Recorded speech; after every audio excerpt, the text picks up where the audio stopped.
하나님 말씀은 고린도후서 5장 14에서 15절 말씀. 그리스도의 사랑이 우리를 강권하시는도다. 우리가 생각건대 한 사람이 모든 사람을 대신하여 죽었은즉 모든 사람이 죽은 것이라. 그가 모든 사람을 대신하여 죽으심은 살아있는 자들로 하여금 다시는 그들 자신을 위하여 살지 않고 오직 그들을 대신하여 죽었다가 다시 살아나신 이를 위하여 살게 하려 함이라. 아멘. 오늘 수련회 집회 첫 시간 복음은 사랑을 싣고 라는 제목으로 하나님 말씀 전하도록 하겠습니다. 우리가 복음에 대하여서 오해하는 것들 중에 하나가 무엇이냐면 복음은 불신자들을 위한 것이다 라고 생각하는 것입니다. 복음은 불신자들을 구원에 이르게 하는 하나님의 능력이기에 불신자들에게 복음은 반드시 필요하죠. 그러면 구원의 확신을 이미 가지고 있는 신자들, 성도들에게는 복음은 과연 필요 없는 것일까요? 그럴 수 없겠죠. 복음은 불신자들에게도 진리이지만 이미 구원의 확신을 가지고 살아가는 우리 성도들에게도 또 신자들에게도 반드시 필요한 진리입니다. 그래서 이 진리를 불신자도 신자도 계속해서 들어야만 하는 것이죠. 은혜를 받고 열정이 불타오르면 열심히 봉사합니다. 그런데 어느 순간 번아웃 되는 거. 그렇게 열심히 하던 사람이 어느 날 갑자기 교회에서 안 보여. 그런 친구들이 있죠. 또 그렇게 열심히 내가 봉사하고 또 예배도 드리고 열심히 신앙생활을 했는데 어느 순간 지쳐버리는 거예요. 그래서 다 싫어. 그런 경험들 있지 않으세요? 복음을 듣고 감격하여서 주님을 위하여서 무엇이라도 헌신하고 싶은 마음이 막 불타올라가지고 이 사역에 참여하고 봉사하기 시작했는데 시간이 지나면 지날수록 어떻게 돼요? 은혜가 떨어지죠. 그래서 처음에 가졌던 열정들이 식어지기도 하고요. 또 어느 순간 이거 내가 뭐 하는 거야? 라는 생각이 또 마음속에 자리 잡기 시작하면 그냥 무기력감에 휩싸이기도 합니다. 그래서 억지로 사역이나 봉사나 신앙생활을 유지해 보려고 하지만 그러나 그것도 어느 순간 지쳐버리면 탁 나아버리는 거죠. 우리 신대원에 가면 이런 얘기를 하더라고요. 처음에 신대원 들어갈 때 불덩어리가 되어가지고 들어갔는데 졸업할 때는 돌덩어리가 되어서 졸업하더라. 요한계시록에서 주님께서 에베소 교회를 향하여서 이렇게 책망하셨어요. 그러나 너를 책망할 것이 있나니 너의 처음 사랑을 버렸느니라. 또 라오디게아 교회를 향하여서 이렇게 책망하셨어요. 내가 이같이 미지근하여 뜨겁지도 아니하고 차지도 아니하니 내 입에서 너를 토하여 버리리라. 첫사랑을 잃어버린 에베소 교회, 뜨겁지도 않고 차지도 않은 미지근한 라오디게아 교회. 혹시 우리의 모습이 이 두 교회의 모습은 아닙니까? 첫사랑을 잃어버린 신자, 미지근한 신앙을 가진 신자들이 가지고 있는 외적인 특징이 하나가 있는데 그것은 무엇이냐면 신앙인의 모습을 완전히 버리지는 않는다는 거예요. 그래서 예배도 잘 나오고 봉사도 하고 헌금도 하고 구제도 합니다. 겉으로 보기에는 아무런 문제가 없어 보여요. 그래서 신앙생활 잘 하고 있는 것처럼 보입니다. 그런데 자신은 알죠. 내 마음이 점점 식어가고 있다는 것을 나는 느낍니다. 예배에 드려도 감격도 없고 감동도 잘 없습니다. 마음은 점점 식어져 가서 사역을 하긴 하는데 봉사를 하긴 하는데 이건 해오던 일이기 때문에 어쩔 수 없이 하고 있는 자기의 모습을 발견하기도 하죠. 그래서 이 사역이 봉사가 주님을 위한 일이 그냥 진짜 일이 되어버려요. 일이. 돈도 안 주는데 일이 되어버립니다. 얼마나 힘들겠어요. 헌금을 드려도 감사하는 마음이 없어요. 구제를 해도 기쁜 마음이 생기지가 않습니다. 그래서 외적으로 봐서는 아무런 문제가 없어 보이는데 마음속으로는 점점 식어져서 마음속으로 끙끙 앓는 사람들, 바로 첫사랑을 잃어버리고 미지근한 신앙을 가지고 있는 신자들의 특징이지요. 원인이 무엇일까요? 여러 가지 원인이 있을 거예요. 그런데 제가 첫 번째로 들고 싶은 원인은 무엇이냐면 바로 해결하지 못한 죄가 원인일 수 있습니다. 열심히 예배도 드리고 봉사도 하는데, 그리고 경건 생활도 나름 열심히 해요. 그런데 해결되지 않는 이 죄가 끊임없이 자꾸 우리의 발목을 잡습니다. 그래서 이 죄가 해결되지 않다 보니까 이 죄로 말미암아서 우리가 처음에 가졌던 열정들이 점점 이제 식어지고 그 열정들을 갉아먹기 시작합니다. 사랑도 식어지게 되고요. 그 죄를 생각할 때마다 예수님에 대한 송구한 마음도 들고, 그래서 이제 이렇게 생각하기도 하죠. 나는 얼마나 위선적인 사람인가. 이런 것도 해결하지 못하면서 내가 무슨 봉사를 한단 말인가. 오늘 또 예배 자리에 가서 용서해 달라고 또 똑같은 기도를 드릴 텐데 이것이 주님 앞에 얼마나 큰 죄인가라고 스스로 생각하기 시작했죠. 합니다. 차차 좋아지겠지, 믿음이 자라면 이겨낼 수 있을 거야 라고 생각하지만 방치해두면 그 죄가 해결되지가 않습니다. 싹이 점점 자라나서 이제는 구원의 확신을 의심할 정도까지 자라기도 합니다. 근데 이 죄는요, 성령을 근심하게 해요. 성령이 하시는 일이 무엇입니까? 성령은 우리 안에 거하시면서 우리의 구원을 인쳐주시는 분이세요. 우리에게 구원의 확신을 주시는 분이 성령이신데, 그런데 이 성령을 계속 근심하게 만들면 어떻게 되냐면 성령이 점점 소멸하세요. 그러니까 성령이 완전히 우리를 떠나지는 않는데 성령께서 우리 안에서 점점 소멸해 가셔서, 그래서 내 안에 성령이 계신지 안 계신지 알 수 없는 상태까지 빠지게 됩니다. 그러면 성령이 주시는 열매들이 우리의 삶 가운데서 사라지게 되죠. 또 성령의 역사를 경험하지 못하게 되니까 결국 우리는 우리의 구원을 의심하게 돼요. 나 정말 구원받은 사람 맞아? 내가 이러면서도 구원의 확신을 가지고 사는 게 맞을까? 라는 생각을 하게 되죠. 구원의 확신까지도 흔들립니다. 구원의 확신 없이 하는 그 모든 신앙적인 행위들, 빈 껍데기예요. 내 안에 구원의 확신이 없는데 내가 무엇을 봉사하고, 구원의 확신도 없는데 예배를 드린다는 것이 그에게 어떤 의미를 줄 수 있겠습니까? 은혜도 없고요, 감격도 없고, 감동도 없습니다. 그래서 이 죄의 문제 여러분 해결하지 않으면 첫사랑 회복도 어렵고요, 또 다시 한번 뜨거워지는 신앙을 갖기도 힘이 듭니다. 어떻게 우리가 이 죄의 문제 해결할 수 있겠습니까? 복음밖에 없지요. 복음을 들어야 합니다. 우리가 첫사랑을 잃어버리고 또 미지근한 신앙을 가지게 되는 두 번째 이유로 제가 여러분들에게 말씀드리고 싶은 것은 우리의 게으름이에요. 게으름. 나태, 태만. 영적인 태만은요, 필연적으로 사랑을 식어지게 하고요, 우리의 신앙을 미지근하게 만들어버립니다. 성경은 게으름이 죄다라고 분명하게 말씀하고 있어요. 우리 초대교회 죽음에 이르는 7가지 죄, 그 7대 죄악이라고 하는데 그 중에 하나가 이 게으름입니다. 하나님께서 아담을 창조하시고 뭐라고 복을 주셨죠? 기억나세요?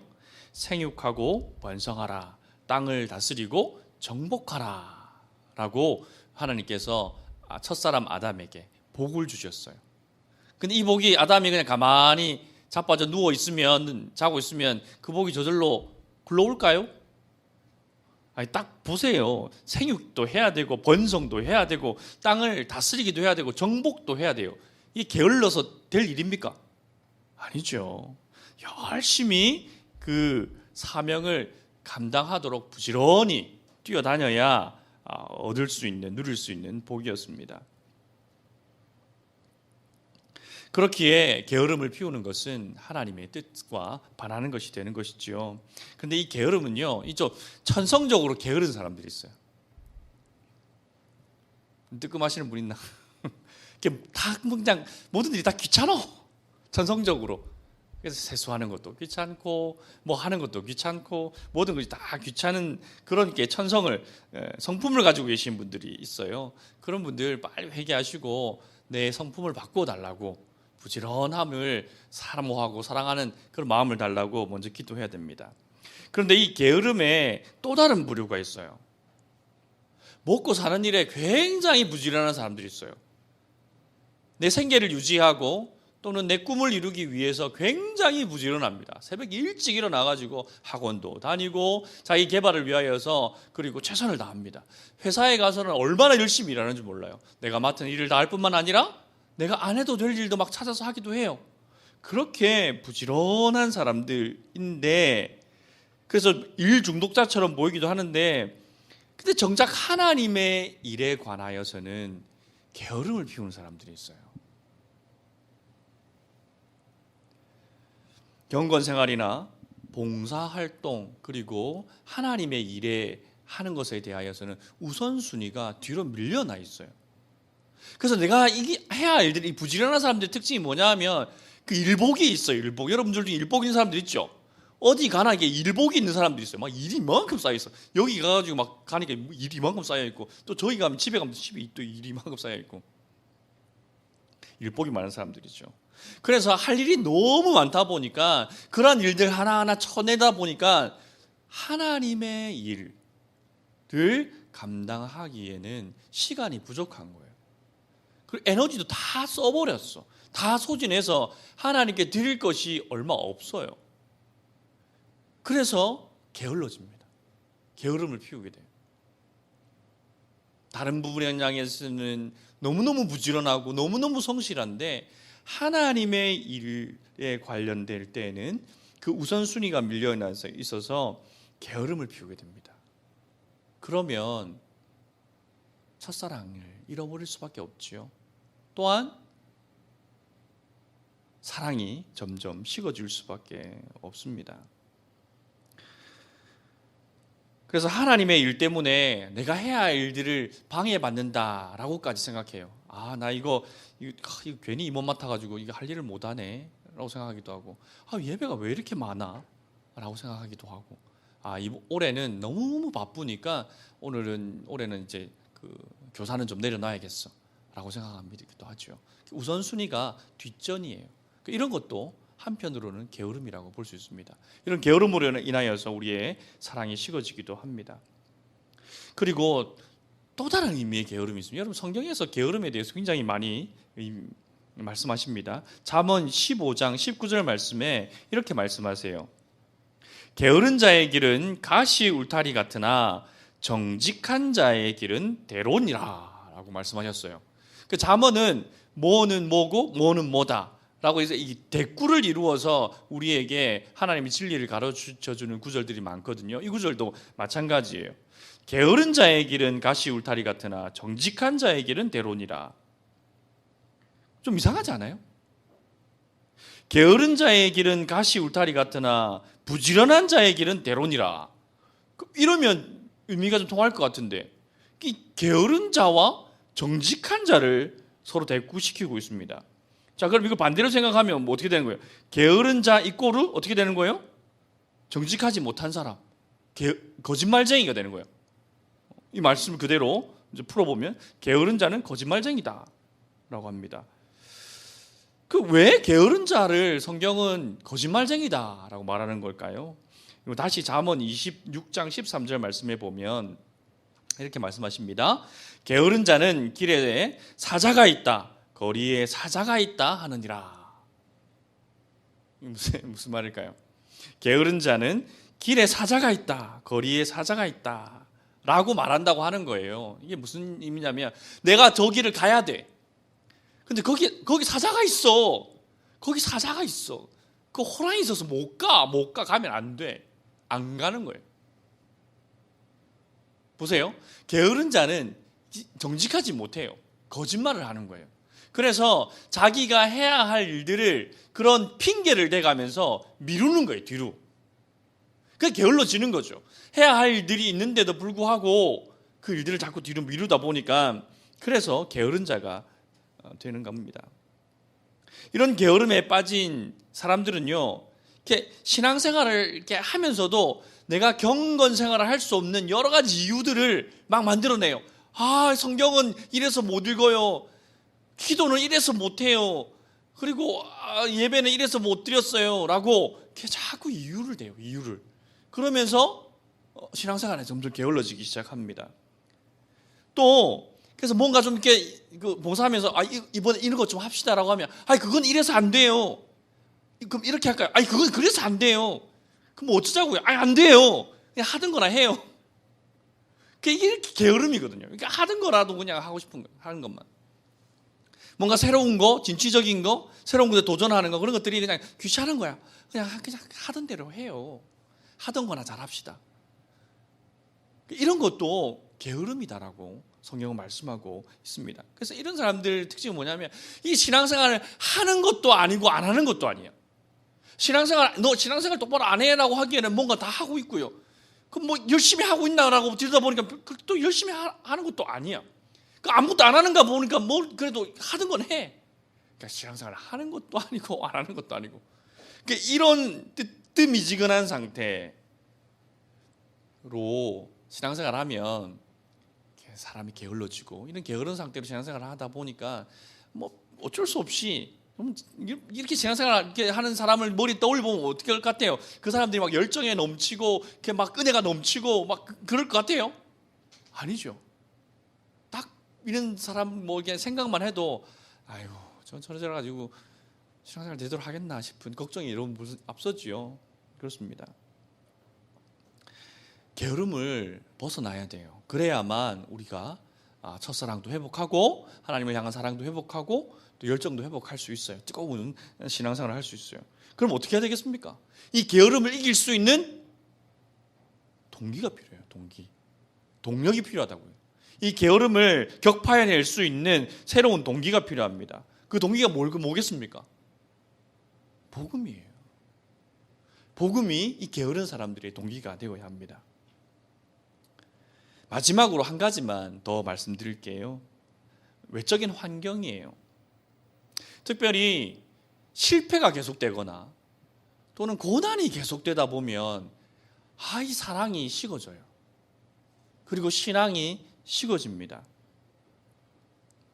신앙생활을 하면서 특히 이제 우리가 여러분 순종하셔야 됩니다. 하나님 말씀대로 살아야 돼요.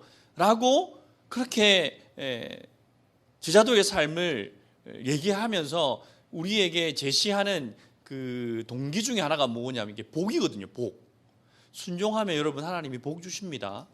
믿으시면 아멘. 뭐 아멘 하셔야지. 그 성경에 분명히 나와 있는 진리예요. 순종하는 자에게 하나님은 복을 주세요. 그래서 이 순종이 우리의 이 복이 하나님의 말씀에 순종하고자 하는 그 의지를 일으키는 중요한 동기 중에 하나인데, 그런데 내 삶에 복은 고사하고 고난이라도 없으면 좋겠다. 이거 뭐 내가 큰 성공을 바라는 것은 아닌데, 뭐 좀 하는 일이 뭐 이렇게 실패라도 좀 안 했으면 좋겠다. 중간만이라도 좀 갔으면 좋겠다. 그런데 내 삶의 실상은 고난이 계속되고 실패가 계속되고 좌절이 계속되다 보면 마음속에 사랑이 식어지는 거예요. 하나님 나 사랑하시는 거 맞나? 하나님 나 정말 사랑하실까? 조금 더 나가면 하나님 살아 계신 거 맞아요? 하나님 계신 거 맞아? 근데 왜 내 삶은 왜 이래? 이런 하나님의 사랑이 의심되기 시작하고 또 하나님의 그 존재 자체도 의심하는 지경에까지도 우리가 이룰 수 있거든요. 그래서 이런 마음들이 우리의 마음을 장악하면 사랑이 식어지겠죠. 그 신앙이 미지근해집니다. 우리 주일날 큐티 본문 욥기 계속 보고 있잖아요. 그 욥기 보면 욥기는 하나님이 인정한 의인이고 경건한 사람이었어요. 그 사탄한테 자랑하잖아요. 야, 저기 땅에 가서 내 충성된 종 욥 봤니? 라고 자랑할 정도로 욥은 하나님이 인정한 사람이에요. 근데 그런 욥도 그 말할 수 없는 고난이 계속되고 그 좌절이 계속되다 보니까 어떻습니까? 계속 쭉 처음에는 주신 자도 여호와시요 거두신 자도 여호와시니 여호와 이름이 찬송받을지어다. 그 처음에는 그래요. 첫날은 천국들이 고난이 찾아왔을 때. 근데 그거는 고난이 계속 이어지니까 어떻게 됩니까? 그 천하의 욥도 내가 그냥 안 태어났으면 좋았을 걸. 내가 태어나는 날 그냥 내가 그 자리에서 바로 죽었으면 좋았을 텐데. 근데 내가 괜히 살아가지고 이 고생을 한다고. 그 하나님은 막 따지죠. 도대체 이유가 뭐냐고. 이유라도 알려주시면 내가 마음이라도 시원할 텐데 그 하나님 말씀도 안 하셔. 도대체 이유가 뭐냐고. 그런 모습들을 보면 욥은 고난을 이겨낸 대단한 믿음의 그 모범인데 욥이 자꾸 하나님께 대들기도 하고 막 하나님 나랑 뭐 변론 한번 해봅시다. 하나님 진짜 의로우신 거 맞는지 한번 나랑 한번 붙어봅시다. 막 이렇게 막 대들거든요. 그런 모습을 볼 때에 이 은혜가 막 좀 떨어지려고 그래. 봐요.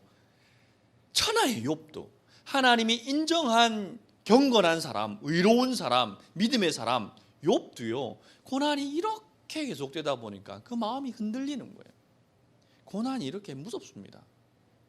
한두 번 고난은 이겨낼 수 있지만 그것이 계속되거나 그것이 극복이 되지 않거나 그것으로 연쇄적으로 일어나는 그런 좌절과 실패감들이 계속해서 우리를 괴롭힐 때에 우리의 신앙이 식어질 수밖에 없는 거죠. 이런 고난 속에서 하나님의 사랑을 다시 느끼고 우리의 신앙이 다시 회복할 수 있는 길이 무엇이겠습니까? 이쯤 되면 답이 나오죠. 제어가 뭐야? 그렇지. 복음이에요, 복음. 자, 어때요, 여러분? 복음은 불신자들에게만 필요한 거예요? 신자들에게도 필요한 거예요? 신자들에게도 필요한 거예요. 복음이라는 것은 불신자들을 구원에 이르게 하는 구원의 능력이기 때문에 필요해요. 그리고 신자들에게도 첫사랑을 회복하게 하고 그 식어진 사랑을 다시 불타오르게 하는 그 능력이 그 복음 안에 감추어져 있기 때문에 구원의 확신을 가지고 있는 우리들에게도 복음은 반드시 필요한 것입니다. 그런데 여러분, 교회가요, 복음을 듣고 예수님을 영접하고 구원의 확신을 가진 성도들에게는 복음을 들려주기보다는 무엇을 들려주기 시작했냐면, 강조하냐면 제자도를 강조합니다. 예수님의 제자된 삶을 살아야 되지 않겠습니까? 당신 예수님 이제 영접했잖아. 이제 제자된 삶을 살아야지. 그럼 제자된 삶의 그 삶이 뭡니까? 헌신, 봉사, 교육, 훈련 이런 거 아닙니까?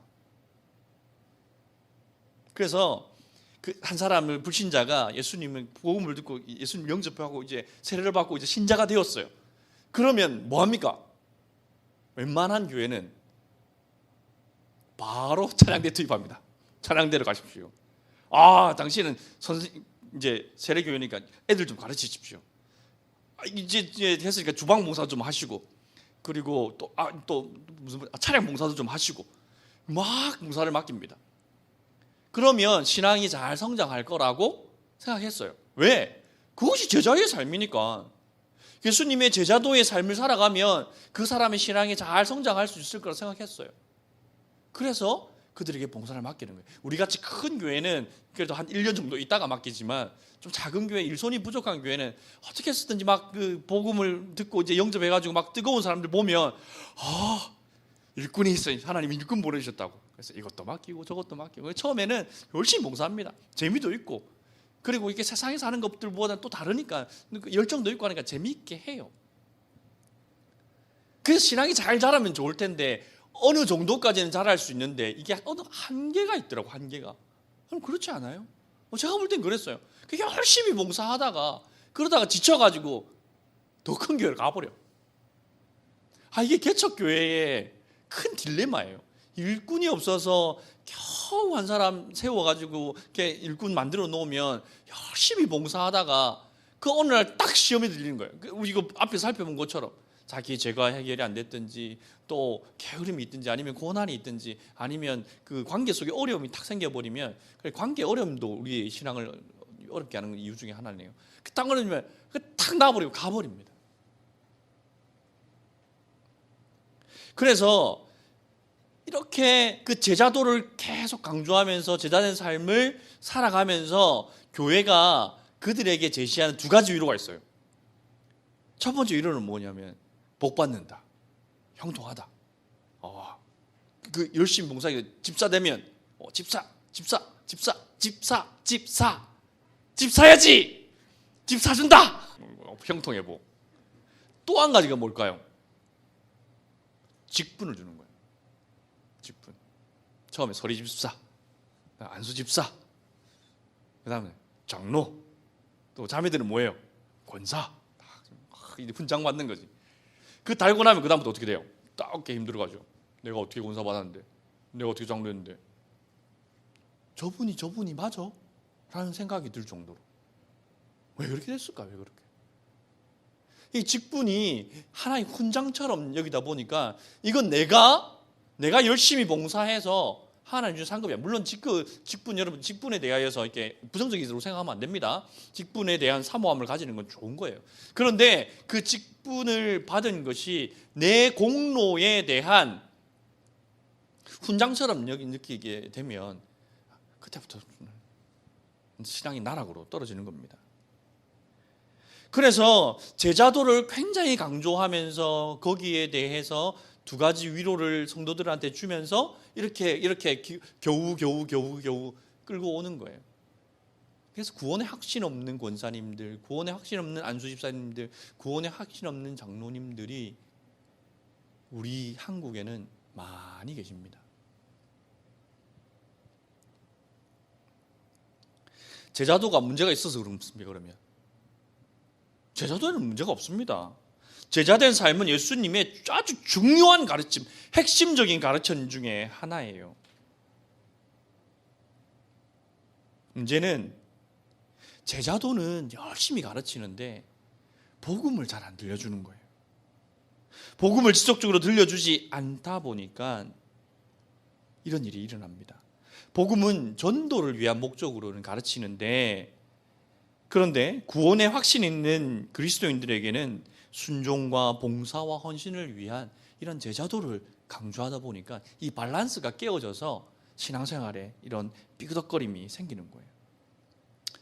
제자도는 그리스도인들의 아주 중요한 덕목이에요. 예수님께서 아주 많이 강조하셨죠. 마태복음 16장 24절에서 예수께서 제자들에게 이르시되 누구든지 나를 따라오려거든 자기를 부인하고 자기 십자가를 지고 나를 따를 것이니라. 제자도의 핵심적인 말씀이지 않습니까? 그렇다면 순종과 거룩한 삶을 향한 이 제자도의 제자된 삶을 살아야 되는데, 이 제자된 삶을, 제자도의 삶을 살아가려고 하는 우리들의 이 동기를 어디서 찾아야 되는가의 문제예요. 복 받는다? 열심히 하면 직분 준다? 여기에서 동기를 찾으셔서는 안 돼요. 그러면 어디에 찾아야 되겠습니까? 복음이 찾아야죠. 복음이. 그런데 여러분, 이게 제자도에 대한 동기를 찾는다? 이게 당연한 것처럼 들리지만 이렇게 이 문제를 제기하기가 쉽지 않아요. 이 제자도라는 것은 당위거든요. 여러분, 제자된 삶을 살아야 됩니다. 아멘 하고 싶은 마음이 막 벌써 이렇게 입에 붙어 있잖아요. 그죠? 이건 당위예요. 그리스도인들에게는 당위거든요. 그러니까 여기에 뭔가 왜요? 라고 의문을 정하거나 어떻게 해요? 라고 의문을 제기할 수가 없어요. 이건 당위이기 때문에 받아들여야 돼요.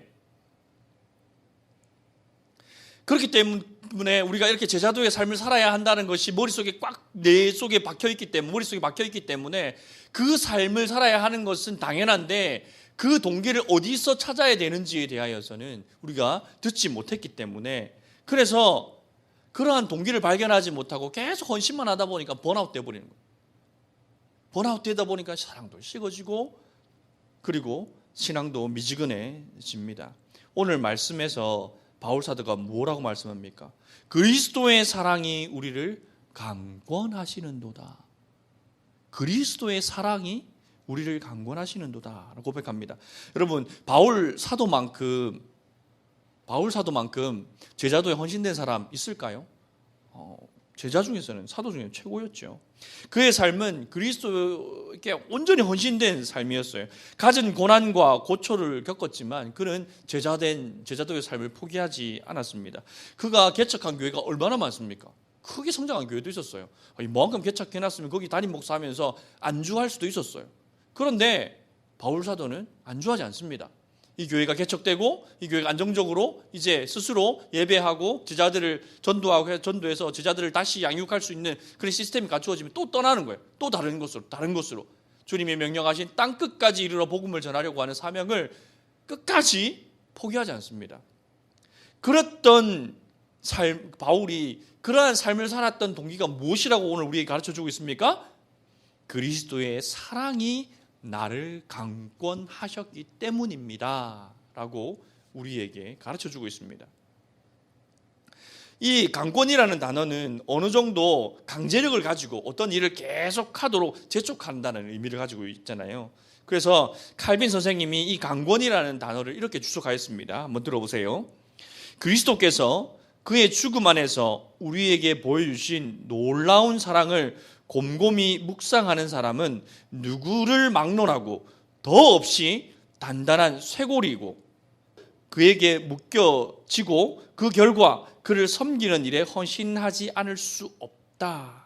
이 강권이라는 단어를 무엇에 비유했냐면 단단한 쇠고리로 쇠사슬이라고 주석했습니다. 쇠사슬은 절대로 풀 수 없는 그런 이미지를 가지고 있죠. 절대 풀 수 없는 결박입니다. 그래서 그리스도의 사랑은 이 쇠사슬처럼 너무나도 강력한 것이어서 그 무엇으로도 끊어낼 수 없습니다. 그래서 로마서 8장에서 이렇게 또 고백하죠. 내가 확신하노니 사망이나 생명이나 천사들이나 권세자들이나 현재일이나 장래일이나 능력이나 높음이나 기쁨이나 다른 어떤 피조물이라도 우리를 우리 주 예수 그리스도 안에 있는 하나님의 사랑에서 끊을 수 없느니라 라고 성경은 분명하게 말씀하고 있어요. 마치 예수 그리스도의 사랑, 하나님의 사랑은 쇠사슬과 같아서 그 누구도 끊어낼 수 없습니다. 그렇게 그리스도의 사랑에 붙들린 사람들만이 제자된 삶을, 제자도의 삶을 끝까지 살아갈 수 있다라고 사도는 우리에게 말씀하고 있습니다. 일평생 그리스도의 제자로서 최고의 강도 아니었습니까? 최고의 강도, 헌신과 봉사의 삶을 살아갈 수 있었던 그 원동력이 바로 그리스도의 사랑입니다. 그리스도의 사랑이 없는 제자도는 삶은 껍데기일 뿐이지요. 여러분 한번 생각해 보세요. 근래에 내가 하나님의 사랑, 그리스도의 사랑을 깊이 느껴서 감격하고 감동했던 경험, 눈물을 흘리지 않을 수 없었던 그 경험, 제일 최근이 언제입니까? 일주일 전? 한 달 전? 6개월 전? 1년 전? 2년 전? 3년 전? 여호수아 수련회? 고등부 수련회? 자꾸 과거로 그 경험들이 밀려나면 밀려날수록 그 기간만큼은 그 사랑 받았던 느꼈던 그 사랑 그거 가지고 지금까지 버텨온 거예요. 그렇지 않겠습니까? 그 이후로 하나님의 그 사랑을 느껴본 적이 없다면 그 사랑을 가지고 지금까지 신앙생활을 해왔다면 그 기간만큼 내 사랑은 식어져 왔고 첫사랑으로부터 멀어져 왔다는 것에 대한 증거이지요. 이렇게 식어지고 멀어진 마음 속에서 그리스도의 사랑을 다시 한번 우리의 마음 가운데 부를 듯 일어나게 하는 것, 그것이 바로 복음입니다. 그래서 우리는 매 순간 또 매일 나 자신에게 그리스도의 복음을 들려주어야 돼요. 복음을 들어야만 내가 누군지 알아요. 복음은 여러분을 누구라고 정의합니까? 하나님의 사랑받을 자? 의로운 자? 거룩한 자? 그 전에 뭐라고 먼저 말해요? 너는 뭐라고 해요? 죄인이라고 말하죠. 복음이 제일 먼저 우리를 누구라고 말하냐면 너는 죄인이다라고 복음은 얘기합니다. 이것이 굉장히 중요해요. 내가 죄인임을 뼈저리 느끼면 느끼는 그 강도만큼 구주의 필요함을 느끼게 되는 거예요. 내가 죄인이라는 것을 깊이 느끼면 그 강도만큼 내게는 나를 구원해 줄 구주가 필요하다는 것을 깊이 원하게 됩니다. 구주를 원하게 되는 거예요. 그래서 죄가 더한 곳에 은혜가 더욱 넘쳤다라고 바울 사도가 얘기하기도 하였습니다. 내가 죄인임을 망각할 때에 하나님의 사랑으로부터 멀어지는 거예요. 내 그래도 이 정도 신앙생활하면 좀 괜찮은 사람 아닌가? 라고 생각하는 순간 우리의 사랑은 점점 식어질 수밖에 없는 거죠. 이만큼 했으면 뭐 괜찮지 뭐. 그런 것들이 우리가 점점 구주와 멀어지게 하는 생각들입니다. 하나님으로부터 멀어지고 구주가 없이도 잘 살 수 있을 거라고 생각하면 할수록 우리의 영혼은 점점 메말라갑니다. 근데 여러분 이게 처음 조금 멀어졌을 때는 왜 오늘 예배에 은혜가 안 되지? 지난주 은혜 진짜 많이 받았는데 왜 오늘 은혜가 안 되지? 내가 뭐 회개 안 한 거 있나? 막 두근두근해요. 그래서 어떡하지? 근데 그 다음 주도 못 받아. 왜 이러나? 그 다음 주 또 못 받아. 원래 그런가? 그 시간이 계속될수록 그 감각이 사라지는 거예요. 영적인 민감함들이 점점 이렇게 둔해져요. 그래서 내가 그 은혜 크게 뭐 예배 시간에 크게 감동 안 받아도 그냥 예배 참석했으니까 뭐 이 정도면 되지 않았을까? 말씀을 통독을 열심히 해. 그럼 무슨 말인지 하나도 모르겠는데 그래도 통독했으니까 뭐 괜찮지 않나? 그 기도를 했는데 기도하고 났는데 뭐 평안도 없고 아무것도 없어. 그냥 뭐 이거 주세요, 저거 주세요. 막 그렇게 뭐 여러 가지 줄줄 얘기는 했는데 그 형식은 있으니까 뭐 이 정도면 되지 않았을까? 이게 감각이 점점 둔해지다 보면 구주와 점점 멀어지는 거예요. 그런 것들이 의가 되기 시작하면 바리새인이 되는 겁니다. 바리새인들 욕하지만 바리새인들 얼마나 대단한 사람들인지 여러분 아시잖아요. 그래서 일주일에 3번 금식하는 사람들입니다. 우리는 3년에 한 번도 안 하는데 그 사람들은 일주일에 3번 하는 사람들이에요. 네. 야채의 11조도 드리는 사람들이었어요. 그런데 왜 그렇습니까? 그 마음속에는 그런 외적인 형식들에 치우치다 보니까 하나님 은혜 없이도 살아갈 수 있다라고 자신하고 사는 거예요. 다윗이 밧세바를 강간했죠. 그리고 그의 남편이 우리아를 살인 교사했습니다. 그리고 그 죄를 짓고 난 다음에 입을 뒤집어 쓰고 끙끙 앓으면서 회개했어요? 회개 안 했죠? 뻔뻔했습니다.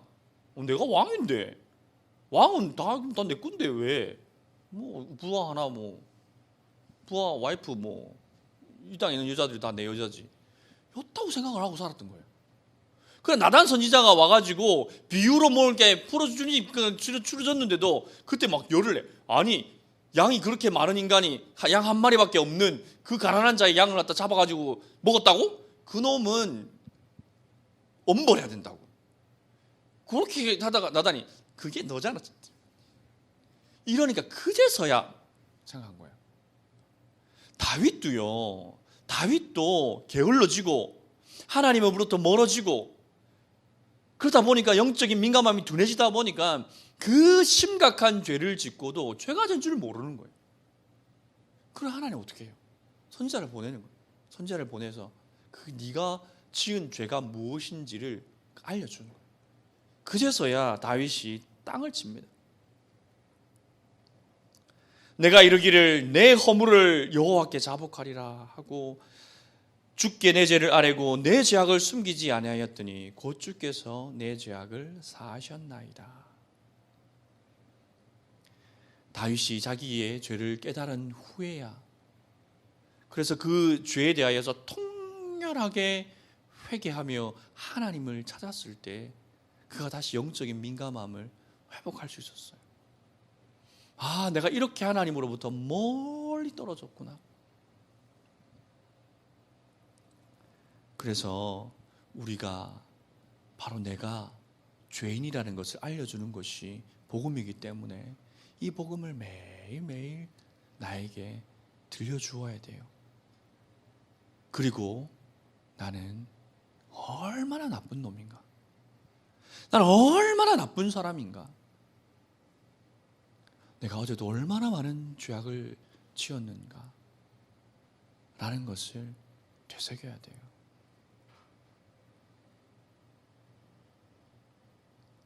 계속해서 복음을 들어야만 우리는 바리새인들처럼 교만에 빠지지 않을 수 있고 또 세리처럼 정죄감에 빠지지 않을 수 있습니다. 여러분, 매일 아침에 눈을 떴을 때에 제일 먼저 무슨 생각해요? 나이가 드니까 어디 아픈 데 없나 찾더라고. 허리가 좀 안 좋았는데 괜찮나? 허리 먼저 움직이고. 여러분 무슨 생각해요?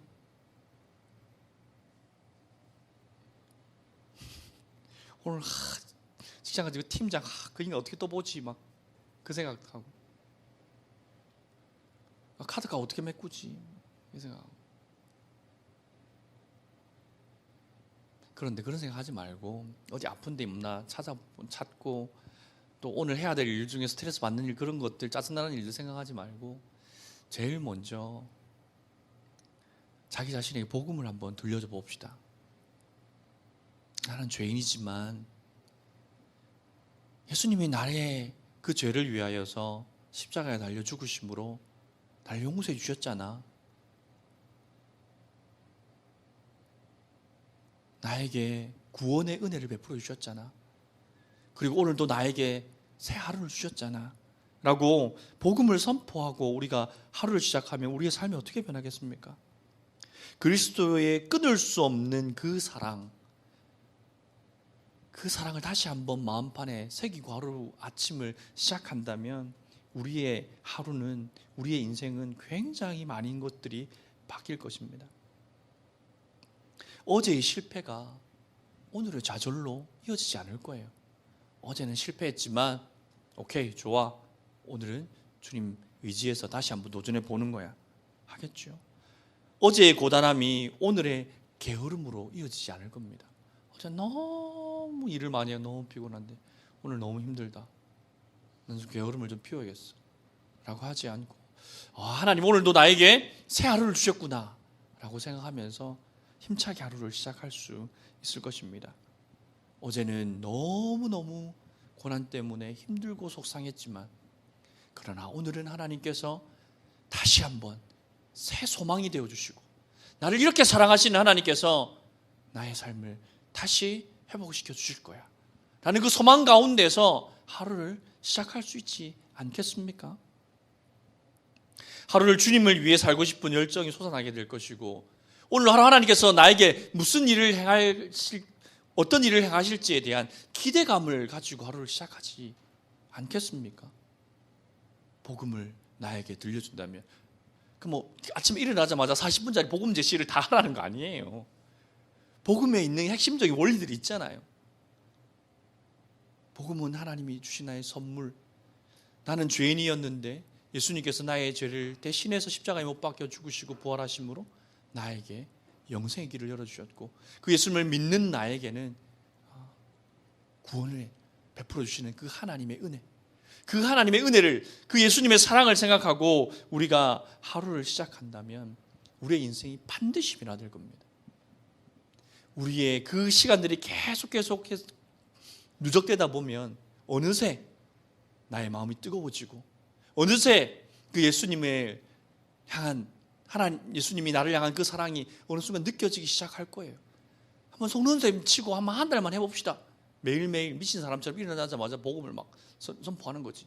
나는 죄인이었으나 예수님께서 나를 죄를 대신하여 십자가에 죽으시고 부활하셨기 때문에 나는 그 예수님을 믿음으로 말미암아 나는 새 생명을 얻었어. 나에게 오늘 새 하루야. 나에게는 부활의 능력이 있어. 하나님 날 사랑하시니까 다 덤벼. 이런 심정으로 하루를 시작해 보세요. 하루가 어떻게 변하는지. 이런 복음을 듣고도 기도하지 않을 수 있겠습니까? 이런 복음을 듣고 기도하는 자들을 향하여서 하나님께 침묵하실까요? 아닙니다. 하나님께서 다시 한번 새롭게 하실 거예요. 여러분, 우리의 10년 가운데 다시 한번 그 하나님 향한 뜨거운 열정들을 회복시키시고 잃어버렸던 첫사랑을 하나님께서 다시 솟아나게 할 겁니다. 여러분, 제자도의 삶은 의무감으로는 절대 할 수 없어요. 이거 한 달, 두 달 하고 말 거 아니고 1년, 2년 하고 말 게 아니기 때문에 의무감으로 제자도의 삶을 살아갈 수 없어요. 그러나 우리는 평생 제자도의 삶을 살아야 될 의무가 있는 사람들이잖아요. 어떻게 해요?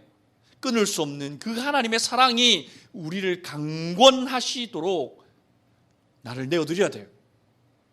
그 사랑이 어떻게 나를 강권하시게 하실 수 있습니까? 복음을 들음으로, 스스로에게 복음을 선포함으로, 또 누군가 이렇게 하나님의 사랑에서 멀어지고 사랑이 식어져 있는 지체들을 향하여서 하나님 너 사랑하시는 거 알잖아. 예수님이 너를 위해서 십자가에 죽으신 거 그거 믿잖아. 우리 힘내자. 고난이 계속돼서 너무 힘들지. 주님도 고난 받으셨으니까 네 마음 너무나도 잘 아실 거야. 그래 힘내자. 기도할게. 그러니까 서로에게 복음을 들려주고 나 자신도 복음을 듣고 깊이 들음을 통하여서 믿음이 생기고 믿은 대로 역사가 일어나는 것입니다. 그러니 여러분 매일매일 순간순간마다 하나님의 복음을 여러분 자신들에게 들려주십시오. 기적이 일어날 겁니다. 사랑을 회복하고 열심을 회복하고 열정을 회복하고 그래서 신앙생활 하는 것도 아니고 안 하는 것도 아닌 그러한 미지근한 삶이 아니라 정말 하나님의 마음을 시원케 해드리는 그런 열정적인 그리스도인으로 하나님께서 다시 변화시켜 주실 것입니다. 그래서 그리스도의 그 사랑이 동기가 되어서 일평생 제자도의 삶을 살아감으로 하나님의 영화롭게 하고 또 그 하나님의 영광 받으심을 바라보며 내 마음속엔 마음의 기쁨과 감사가 넘치는 그러한 인생을 살아가게 될 것입니다. 그러한 삶을 살아가시기를 주님의 이름으로 축원드립니다.